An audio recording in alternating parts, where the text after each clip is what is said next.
Halo guys, selamat datang di sini. Mari kita bahas penjara Alcatraz. Pulau Alcatraz yang terletak di Teluk San Francisco adalah salah satu tempat paling terkenal di sejarah Amerika Serikat. Dulunya merupakan benteng militer sebelum akhirnya berubah menjadi penjara berkeamanan maksimum yang menampung beberapa narapidana paling berbahaya. Bisa dibilang penjara Alcatraz ini mirip dengan Nusa Kambangan di Indonesia. Pada tahun 1850-an, pemerintah Amerika Serikat mendirikan benteng militer di Pulau Alcatraz sebagai bagian dari sistem pertahanan pantai. Benteng ini memiliki posisi strategis yang memungkinkan pengawasan terhadap kapal yang masuk ke San Francisco. Namun pada tahun 1969, benteng tersebut diubah menjadi penjara militer untuk menampung tentara yang melakukan pelanggaran serius. Perubahan besar terjadi pada tahun 1934 ketika pemerintahan federal menjadikan Alcatraz sebagai penjara berkeamanan maksimum. Penjara ini dirancang khusus untuk menampung narapidana yang dianggap terlalu berbahaya atau kelas kakap, dengan pelanggaran berat yang hanya bisa berakhir di penjara seumur hidup atau hukuman mati. Dengan lokasi yang terpencil dan perairan dingin yang mengelilingi pulau, Alcatraz dianggap sebagai tempat yang mustahil untuk melarikan diri. Alcatraz bukan hanya penjara biasa, karena memiliki aturan yang sangat ketat. Narapidana hanya mendapatkan hak dasar seperti makanan, pakaian, tempat tidur, dan perawatan medis. Hiburan dan kontak sosial dibatasi secara ekstrim membuat kehidupan di dalam penjara menjadi sangat sulit.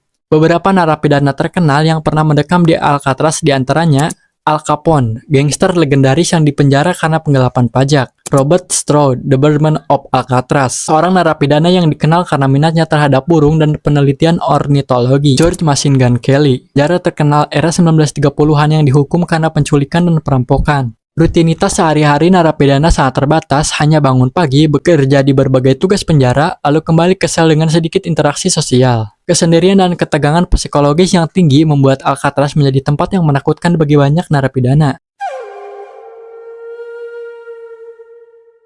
Meskipun penjagaan di Alcatraz sangat ketat, ada beberapa upaya pelarian yang terkenal dengan yang paling legendaris terjadi pada tahun 1962. Frank Morris bersama saudara Clarence dan John Englin merencanakan pelarian yang sangat cerdik. Mereka menggali lubang kecil di dinding sel, menggunakan peralatan sederhana, dan membuat kepala boneka dari kertas dan rambut asli untuk mengelabui petugas saat mereka melarikan diri melalui ventilasi. Ketiga pria tersebut melarikan diri menggunakan perahu rakitan buatan sendiri yang mereka buat dari jas hujan. Namun, apakah mereka berhasil atau tenggelam di perairan dingin Teluk San Francisco masih menjadi misteri hingga saat ini. FBI bahkan menutup kasus tersebut pada 1979, tetapi beberapa teori menyatakan bahwa mereka berhasil bertahan hidup dan melarikan diri. Bahkan saking terkenalnya hingga pelarian legendaris ini dibuat menjadi film. Di antaranya adalah Alcatraz tahun 2018 yang ditulis oleh Daniel Trejo. Pada tahun 1963, pemerintahan menutup penjara Alcatraz karena biaya operasional yang terlalu tinggi. Selain itu, kondisi bangunan yang memburuk membuat pemeliharaan semakin sulit. Setelah ditutup, Alcatraz sempat tidak digunakan hingga akhirnya pada tahun 1973 dibuka sebagai situs wisata sejarah. Saat ini, ribuan wisatawan mengunjungi pulau ini setiap tahun untuk melihat langsung sel tahanan, ruang makan, dan area lain yang pernah digunakan oleh narapidana. Wisata malam Alcatraz semakin populer karena banyak pengunjung yang tertarik dengan legenda dan kisah-kisah misteri yang menyelimuti tempat ini. Nah, gimana menurut kalian? Kalau kalian suka, bisa like dan komen di bawah untuk pembahasan selanjutnya ya.